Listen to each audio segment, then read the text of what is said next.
bought the house for the peace and quiet. That's the irony.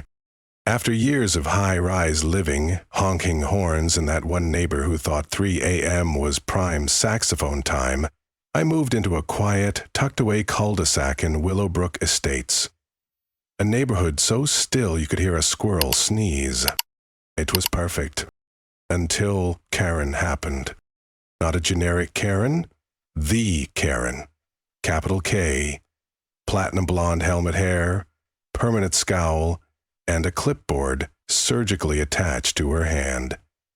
Self-appointed queen of the Homeowners Association. I should have known I was in trouble the moment I installed my smart porch lights. They were beautiful. Subtle LEDs that shifted from soft white to warm amber as the evening settled. I even programmed them to dim after 10 p.m., no harsh glare. Just a cozy glow like something out of a Hallmark holiday ad. But to Karen, I might as well have installed a searchlight from Alcatraz. One evening, I stepped out to grab a delivery, and there she was, standing on the edge of my lawn, like she was about to conduct a witch trial. "You need to turn those off," she barked. "They're a violation of Article 4, Section B. Exterior lighting must not disrupt community aesthetic." I blinked. "It's just porch lighting." "They're changing colors." "That's not permitted." "They're not Christmas lights," I said, trying to stay civil.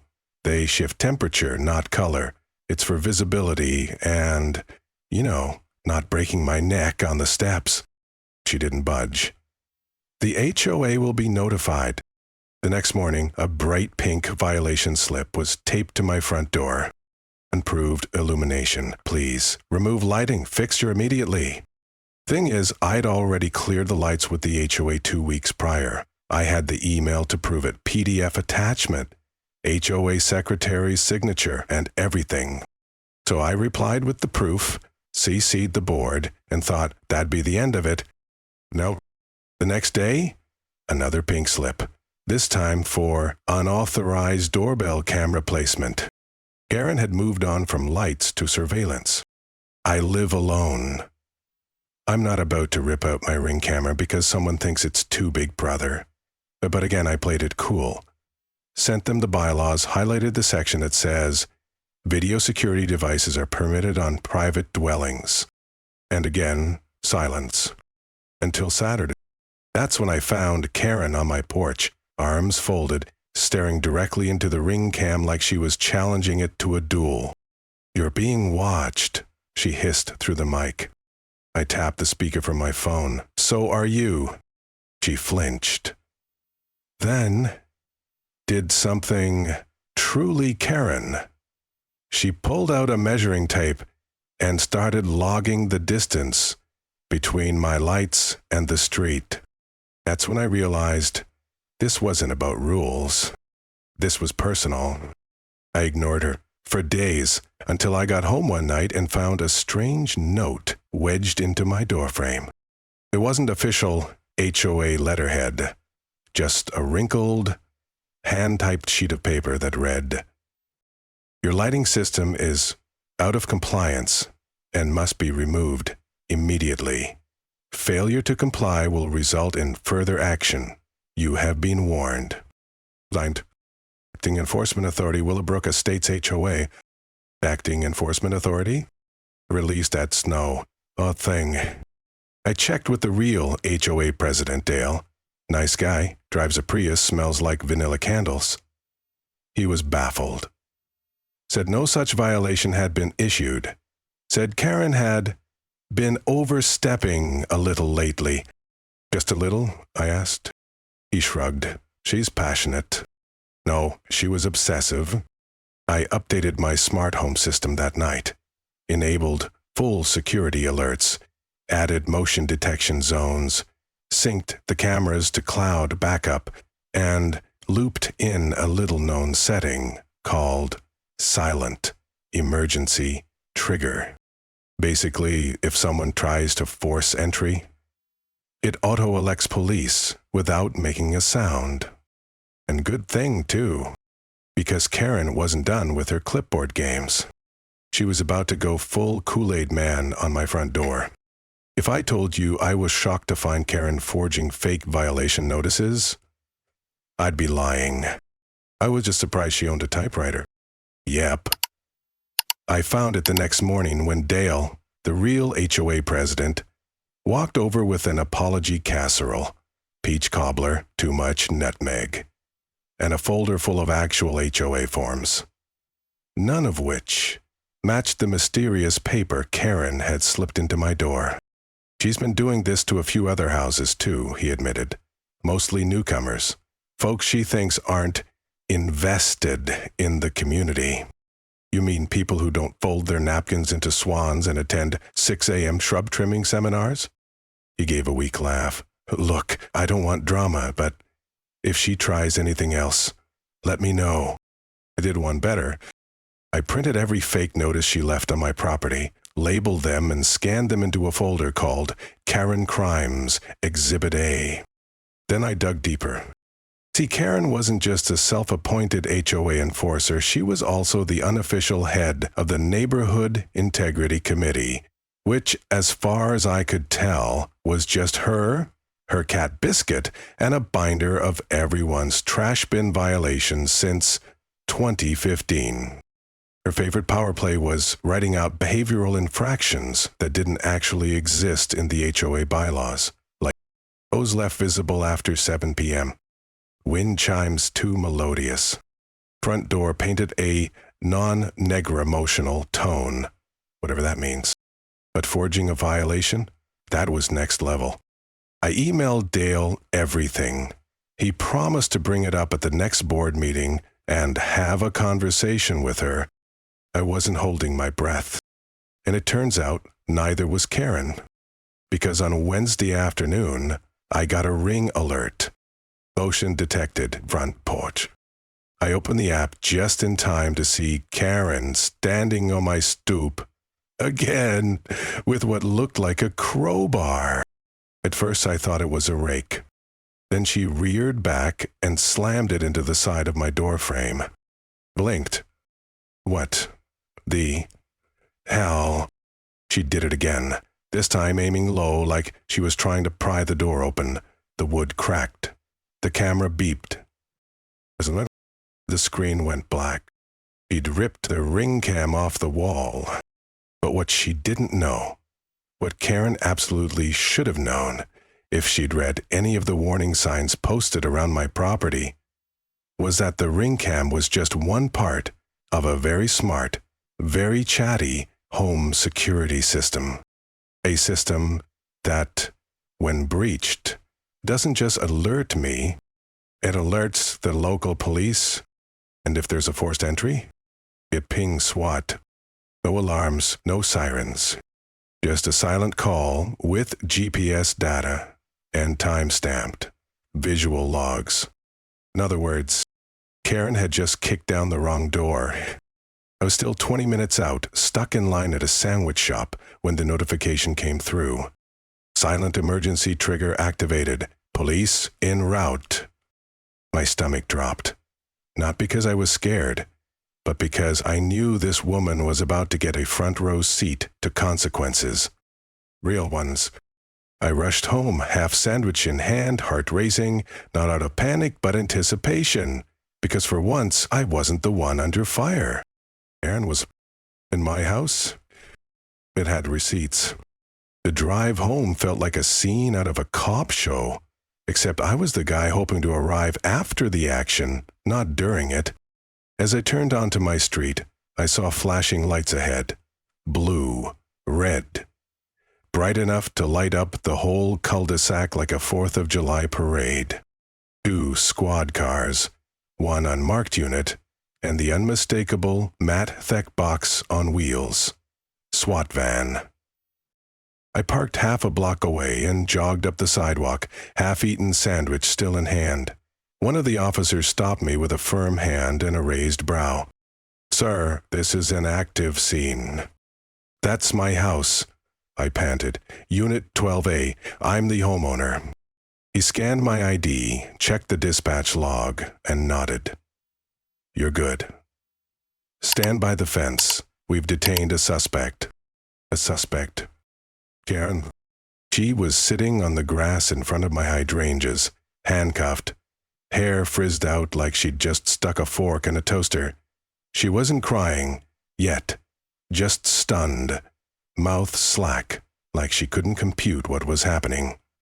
Because in her mind she was the victim. How dare my front door resist being crowbarred open? How dare my cameras record her breaking and entering? How dare the police show up and not immediately apologize for the inconvenience? A female officer approached me. We have her on ring footage, plus backup from your interior cams.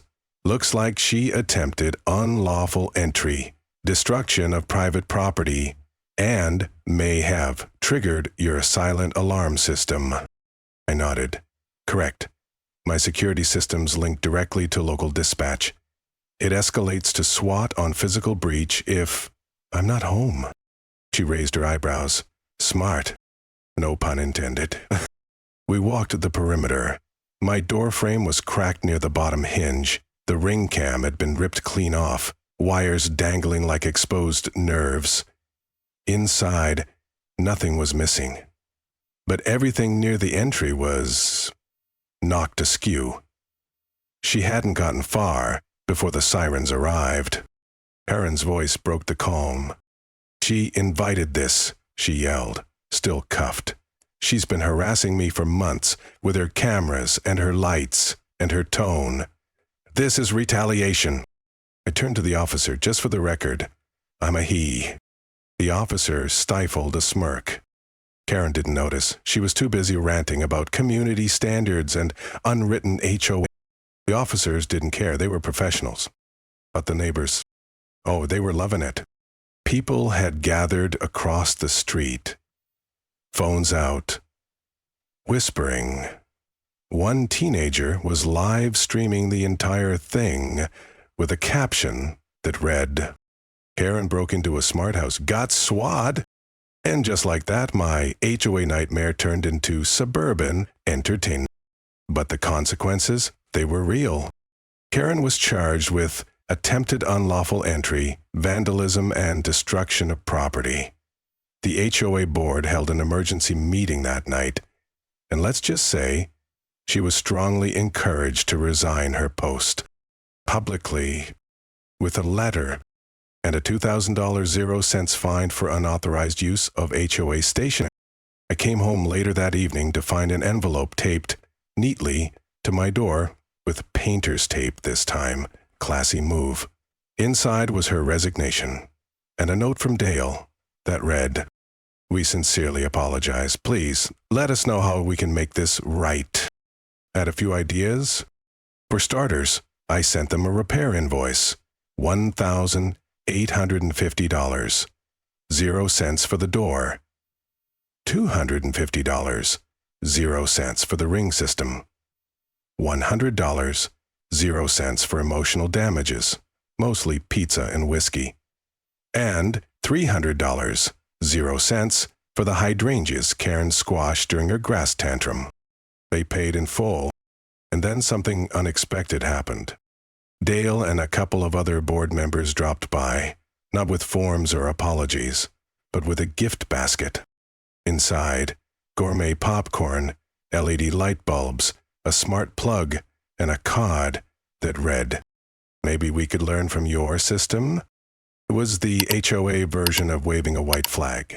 I accepted, mostly because the popcorn was caramel sea salt, and I'm not a monster. But also because sometimes the best revenge isn't vengeance, it's vindication. By the next morning, everyone in Willowbrook Estates knew what had happened. I didn't need to post about it. Karen had already become a viral sensation. Local Facebook groups had screenshots of her being walked off in cuffs. The HOA subreddit, yes, that's a thing, was flooded with a thread titled, Karen breaks into smart home, get SWAT. You can't make this up. My ring footage? It somehow ended up on a meme account called @SuburbanJustice with over 500,000 followers. The caption? She brought a crowbar to a Wi-Fi fight. The comments were savage. One said, "This is why I live in the woods." Another asked, "Is this an ad for Google Nest or a public service announcement?" But the real twist? Karen's arrest made the evening news. Not the lead story, but right after the segment about a runaway peacock.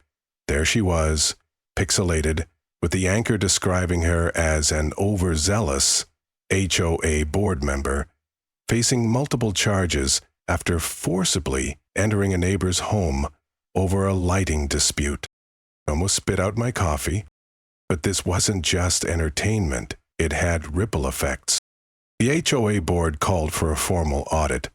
Turns out Karen had been misusing funds to print fake notices, buy surveillance gear for monitoring violations, and expense what the treasurer delicately referred to as a suspicious amount of cheese trays.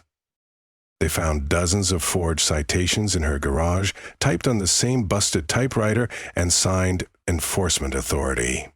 One even fined a neighbor for walking a dog with excessive enthusiasm. She'd gone full HOA vigilante. Naturally, the board had to do something big to save face, so they offered me something an honorary advisory position. I laughed so hard I had to mute the Zoom meeting. They were serious. "We think your familiarity with tech, bylaws, and, well, Karen-proofing could help us modernize," Dale said. "Also, you're kind of popular now." Apparently, residents were asking me about guidelines, not the board. Someone even called me the digital sheriff of Willowbrook. I kind of liked that. I said I'd think about it. But first, I had another project. See, I'd spent months defending my property. Now, I wanted to upgrade it. I called a contractor and added reinforced doors, bulletproof smart glass, and a backup generator that could run the entire house off-grid. I reprogrammed my AI assistant to auto-record all front yard interactions and upload them to a secure server in Utah. I even installed a holographic welcome message that says, "Smile. You're being recorded in 4K. Trespassers will be featured on next week's HOA horror show." Dramatic? Sure. But necessary? Absolutely. Because 2 days after Karen's release, she had the audacity to come back. Not to confront me, thankfully, but to collect some of her stuff from the HOA office. She shuffled past my house wearing giant sunglasses and a hoodie like she was in witness protection. As she passed, my front-facing smart speaker chirped cheerfully, "Hello, Karen. This property is monitored and protected by every mistake you've ever made." She flinched, then speed-walked. I didn't press charges again. I didn't need to, because she knew. I was always watching. A week later, Karen officially moved out of the neighborhood. Rumor has it she's now living in an HOA-free condo complex with no lawns, no lighting restrictions, and no ring cams. I doubt she's happy. But me, I finally had peace. The best part? My house, thanks to all the upgrades, had increased in value by nearly 15%. I was now the proud owner of the most technologically advanced home in the entire county. And I wasn't even done. Some people get closure from therapy, others get it from a dramatic breakup, a long vacation, or yelling into a void. I got it from a certified letter, delivered via priority mail and signed in blue ink. It read, "This is to inform you that Karen M. Peterson has been officially removed from all HOA roles and responsibilities. Effective immediately, her membership has been terminated due to conduct unbecoming of a representative of Willowbrook Estates. We sincerely regret the disruption she caused, and thank you for your patience." Attached, a $3,000.00 reimbursement check for all the damages she caused, plus a goodwill grant for community enhancement. I used it to install a motion-ticketed sprinkler system, not because I needed it, but because the mere sound of a sudden P-S-S-H-H-H every time someone walks too close to my lawn is just, satisfying. And with Karen gone, something shifted. The neighborhood got quieter, not just in volume, but in vibe. People started smiling more. Kids rode their bikes without getting glares. The community message board swapped HOA violation reminders for potluck invites and lost cat memes. And the HOA? Well, they leaned into their redemption arc hard. They asked me to help write a new tech policy, one that welcomed smart devices, encouraged safety upgrades, and explicitly outlawed forging violations using antique office equipment. Progress. One Saturday, Dale and a few other board members even came by with a plaque. Willowbrook Tech, forward property, in appreciation of your vigilance and innovation. I mounted it right next to my ring cam. Every time I walk past it, I give it a nod. It's both a trophy and a warning. Don't mess with a homeowner who knows how to automate a courtroom win. But the story doesn't end there. See, the footage of Karen's crowbar meltdown didn't just go viral, it attracted sponsors. Home security companies started reaching out. One offered to feature my house in a case study. Another wanted to send free gear in exchange for testimonials. And then came the kicker. A true crime podcast emailed me asking for an interview. Apparently, Karen versus the Smart House was just too juicy to ignore. So yeah, I told my story. Shared the audio files, described every petty pink slip, every fake citation, every second of her losing it on camera. By the time the episode aired, I had a nickname, the Fort Knox of the suburbs. It stuck. My inbox exploded with messages from people around the country thanking me for standing up to HOA tyranny. Some even asked if they could hire me to digitally secure their homes. A business idea was born. Fast forward 6 months, I now run a consulting side hustle called Secured and Surly. Tagline, home defense for people who've had enough. I've helped over 40 homeowners install smart systems, draft legal response templates, and, most importantly, stand their ground against neighborhood nonsense.